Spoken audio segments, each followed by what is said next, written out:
மீண்டும் உங்களை நாம் சந்திப்பதிலே மிக்க மகிழ்ச்சி அடைகின்றோம். நான் இலங்கையில் இருந்து பதுளை போதனா வைத்தியசாலையில் இருந்து வைத்தியர் கிருஷாந்த் வேதநாயகம். நாங்கள் பார்த்து கொண்டிருக்கின்ற விடயங்கள் ப்ரீமெச்சோ இஜக்குலேஷன் அல்லது விந்து முந்துதலை பற்றி பார்த்து கொண்டிருக்கின்றோம். அதிலே இந்த விந்து முந்துதலை அடிப்படையாக கொண்டு நாங்கள் 4 வகையான ஆண்களை 4 வகைகளாக பிரிக்கலாம். அது போன நிகழ்ச்சியிலே நாங்கள் முதலாவது வகையான ஆண்கள், அதாவது லைஃப் லாங் ப்ரீமெச்சுவர் இஜக்குலேஷனை பற்றி பார்த்தோம்.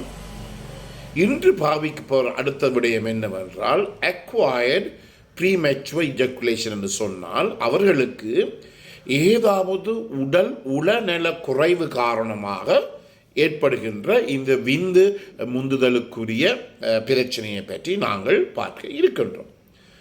இதிலேயும் முதலே போலத்தான் எப்படி இருக்கின்றது என்றால், அதாவது உங்களுக்கு தெரியும் IELSLT என்று சொல்லுவோம். அதாவது இன்ட்ராவெஜைனல் இஜக்குலேட்டரி லேட்டன்சி டைம் என்று சொல்லுவோம். அதாவது ஒரு பெண்ணினுடைய அந்த யோனியிலே ஆண் தன்னுடைய விந்தை விடுவதற்குரிய காலப்பகுதியை பார்க்க போகிறோம்.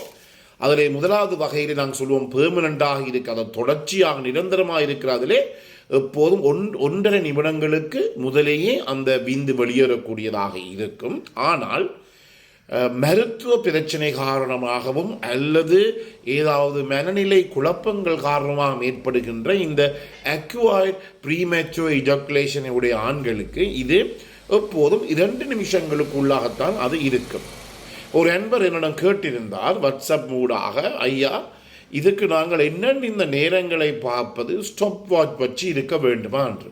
உண்மையாக இந்த நோயாளிகள் எங்களிடம் வருகின்ற போது நாங்கள் என்ன செய்வோம், கணவனுக்கும் மனைவிக்கும் தேவையான உளவள துணை கவுன்சிலிங்கை கொடுத்து, சைக்கோ தெரப்பியை கொடுத்து, மன வள துணையை அவர்களுக்கு நாங்கள் கொடுத்து, அதன் பிற்பாடு அவர்களுடைய வகைகளை அறிவதற்காக இந்த மணியை கூட நாங்கள் இந்த செட் பண்ணும்படி சில இடங்களில் நான் கூட சொல்லி இருக்கின்றேன்.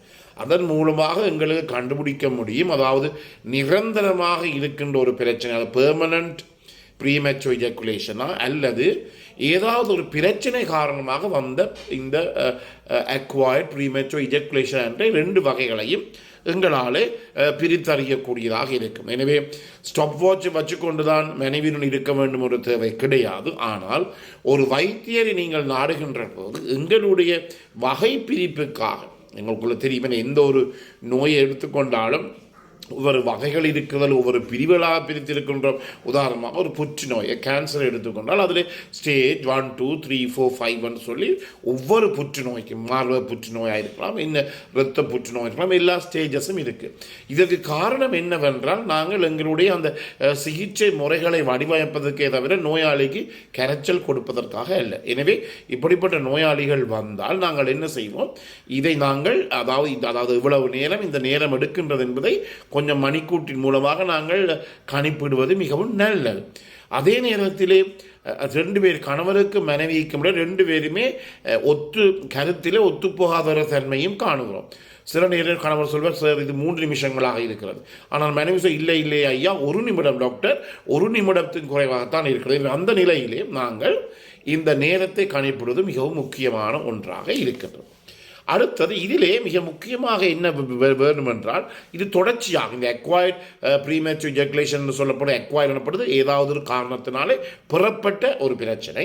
எனவே இந்த அக்வயர்ட் இந்த ப்ரீமெச்சுவர் இஜக்குலேஷன் இதுவும் ஒரு தொடர்ச்சியாக அவர்களுக்கு இருக்கக்கூடியதாக இருக்கிறது.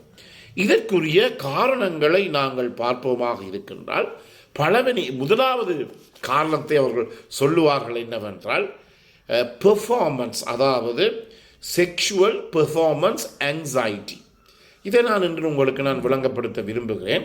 செக்ஷுவல் பெர்ஃபார்மன்ஸ் ஆங்ஸைட்டி, அதாவது பாலியல், அவர் எவ்வாறு பாலியல் தொடர்புகளை மேற்கொள்ளுகிறார், எவ்வாறு பாலியல் செயற்பாடுகளை மேற்கொள்ளுவார் என்பதை பற்றிய ஒரு படபடப்பு, ஒரு மனதிலே ஒரு கடகடப்பு, அதாவது ஆங்ஸைட்டி வருகிறது, ஒரு குழப்பம்.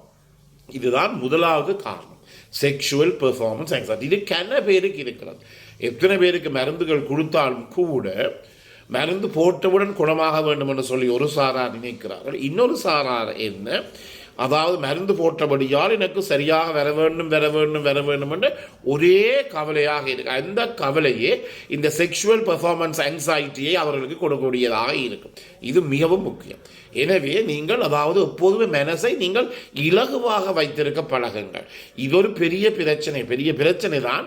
ஆனால் இதை யோசிச்சு கொண்டு பிரச்சனையை திருப்பி யோசிச்சு கொண்டு இருப்போமாக இருந்தால் இந்த ஃபீட்பேக் இன்ஹிபிஷன் என்று சொல்லப்படுற எதிர்மறை ஒரு விளைவு காரணமாக அந்த பிரச்சனை இன்னுமே கூடுமே தவிர குறையாது. இந்த இடத்துல இந்த பெண் துணையின் ஆதரவு அந்த ஆணுக்கு மிக மிக அவசியமானது. இது பெண் துணையின் இந்த பிரச்சனை இன்னும் கூட்டி விடலாம். ஐயோ, நான் எவ்வளவோ எதிர்பார்த்து கொண்டு வந்தேன், இங்கு ஒன்றும் நடக்கவில்லை என்று சொன்னால் அவ்வளவுதான் அவருக்கு வந்த அந்த உணர்ச்சி கூட, அந்த எழுச்சி கூட அப்படியே மழுங்கி போவதை காணக்கூடியதாக இருக்கிறது. இது மிக முக்கியமாக இந்த செக்ஷுவல் பெர்ஃபார்மன்ஸ் ஆங்ஸைட்டி பல பேருக்கு இருப்பதை நான் கண்டிருக்கின்றேன். இதற்குத்தான் இது ஒரு இந்த அக்வயர்ட் ப்ரீமேச்சுர் இஜக்குலேஷன் சொல்லப்படும் இந்த பிரச்சனை முக்கிய காரணம் என்ன, இந்த எங்களுடைய பாலியல் நடவடிக்கையை பற்றி எங்களுக்கு ஏற்படுகிற ஒரு படபடப்பு, ஒரு மனக்குழப்பம். இரண்டாவதாக சைக்கோலாஜிக்கல் அண்ட் ரிலேஷன்ஷிப் ப்ராப்ளம். அதைத்தான் சொன்னேன், மிக முக்கியமானது. மனநிலை ஒவ்வொருவருக்கும் ஒழுங்காக இருக்க வேண்டும். இது மிகவும் முக்கியம். என்றபடியால் தான் என்னுடைய மருந்தெடுப்பவருக்கு நான் சொல்வது என்ன, இந்த மருந்து உங்களுக்கு கிடைத்த பிற்பாடு இன்னொன்று குறைந்தது ஒரு அரை மணித்தியாலுமாவது என்னுடன் கதையுங்கள். எனவே இது மிகவும் முக்கியமானது. Psychological or relationship problem. இந்த ரிலேஷன்ஷிப் ப்ராப்ளம் என்று பார்க்கின்ற போது மிகவும் பாரதூரமாக, அதாவது இந்த செக்ஷுவல் லைஃபிலே இந்த ரிலேஷன்ஷிப் பிரச்சனை மிகவும் பாரதூரமாக ஒரு பாதிக்கப்பட்டு இந்த காலங்களிலே இருப்பதை நாங்கள் காணுகிறோம். எங்களுடைய மூன்றாம் உலகனாகிய எங்கள் நாட்டிலே நாங்கள் எல்லா நாடுகளிலும் கலை கலாச்சாரம் எவ்வளவு பிரச்சனைகளை கேட்டுக்கொண்டிருந்தாலும், ஆனால் இதிலே இந்த இவ்வளவு கதைகளை நாங்கள் கதைத்து கொண்டிருந்தாலும் எங்களுடைய மனைவியினுடனான என்னுடைய பெண் துணையின உறவுகள் சீராக மிகவும் பாரதூரமாக பாதிக்கப்படுவது இருக்கின்றது.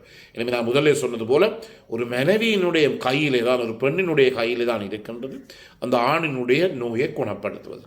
எனவே பல பெண்கள் நேரடியாக எங்களிடம் வந்து தங்களுடைய பிரச்சனையை தொலைபேசியின் மூலமாக கதைக்கலாம், மிகுந்த சந்தோஷமாக இருக்கிறது. அவர்களுடைய பங்களிப்பு தான் தேவை இந்த ஆணினுடைய பிரச்சனையை தீர்ப்பதற்கு. இல்லாவிட்டால் பலதரப்பட்ட யோசனைகள் ஏற்பட்டு கடைசியிலே மாரடைப்பு, ஹார்ட் அட்டாக், மயக்காடு இன்ஃபாக்ஷன் ஏற்படுவதை கூட என்னாலே காணக்கூடியதாக இருக்கிறது.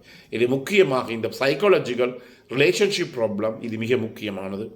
என்ன பிரச்சனை இருந்தாலும் நீங்கள் கட்டிலே இருந்து இந்த பாலியல் ரீதியான செக்ஷுவல் ஆக்டிவிட்டிக்கு, பாலியல் ரீதியான செக்ஸ் பண்ணுவதற்கு முதல், பாலியல் நடவடிக்கை மேற்கொள்ளும் முதல் இருவருமே கட்டிலே இருந்து கதைத்து அதை நீங்கள் இருவருமே சவுட் அவுட் பண்ணி தீர்த்த பிறகுதான் இந்த பாலியல் ரீதியான நடவடிக்கை மேற்கொள்ள வேண்டும்.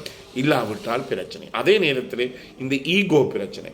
நேற்று கூட ஒரு அன்பரிடம் வந்தால் அவருடைய வயசு 38 வயசு, அவருக்கு 3 வருடங்களுக்கு முதல் அவர் ஒரு மயக்காடு இன்ஃபாக்ஷன், மாரடைப்பு நோய் ஏற்பட்டு அவர் அதாவது இந்த குழாய்கள் போட்டிருக்கிறார்கள், ஸ்டென்ட் போட்டிருக்கிறார்கள். பிறகு அவருடன் கதைத்து கொண்டிருக்கின்ற போது மனைவி எங்கேன்னு சொல்லுகின்ற போது அவர் சொன்னார், ஐயா என்னுடைய மனைவினாலே தான் எனக்கு இந்த நோய் ஏற்பட்டது சொல்லி மிகவும் அழுது தன்னுடைய பிரச்சனை எனக்கு சொன்னார்.